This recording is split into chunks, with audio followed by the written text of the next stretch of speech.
back then, yeah. Those were simpler times, I think. I just feel like we may be going back to that, by the way. But in a way, good, because when I read things like the foundations of capitalism are shattering, I'm like, maybe we need that. Maybe we need some time where we're walking around with a donkey with pots clanging on the sides. You think that would just bring us back to reality? Yeah, because everything is amazing right now, and nobody's happy. Like, in my lifetime, the changes in the world have been incredible. When I was a kid, we had a rotary phone. We had a phone that you had to stand next to, and you had to dial it. Yes. You realize how primitive? You're making sparks in a phone, and you actually would hate people with zeros in their numbers because it was more like, oh, this guy's got 2 zeros. Screw that guy. Why do I want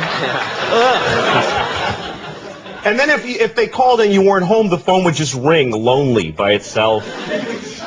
And then if you wanted money, you had to go in the bank for when it was open for like 3 hours. You had to stay in line, write yourself a check like an idiot. And then when you ran out of money, you just go, well, I can't do any more things now. Right. I can't do any more things. That's it, yeah. That was it. And even if you had a credit card, the guy would go, ugh, and he'd bring out this whole shunk, and he'd write, you'd have to call the president to see if you had any money. And it's all true, kids. You had to call the president, yeah. It was ridiculous. Yes. Do you feel that we now, in the 21st century, we take technology for granted? Well, yeah, because now we live in an amazing, amazing world, and it's wasted on the crappiest generation of just spoiled idiots that don't care, because this is what people are like now. They got their phone, and they're like, it won't. Give it a second. It's going to space. Can you give it a second to get back from space? Is the speed of light too slow for you? Yeah.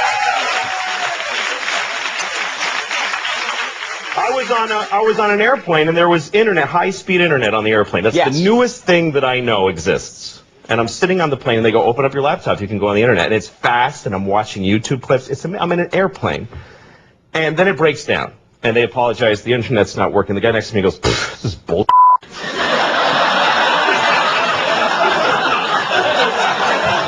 Like, how quickly the world owes him something he knew existed only 10 seconds ago. Right.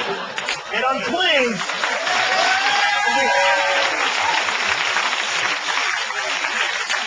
flying is the worst one, because people come back from flights and they tell you their story.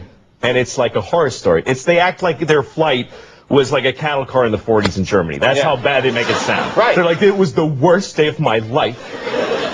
First of all, we didn't board for 20 minutes. Right. And then we get on the plane, and they made us sit there on the runway for 40 minutes. We had to sit there. Oh, really? What happened next? Did you fly through the air incredibly like a bird? Did you partake in the miracle of human flight, you non-contributing zero, that you got to fly? You're flying!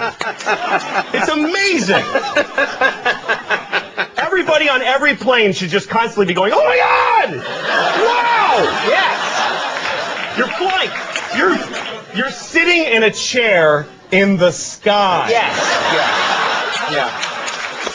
That's right. Now, Louis, but it doesn't go back a lot. And it's not really. You know, here's the thing. People, like, they say there's delays on flights. Delays, really?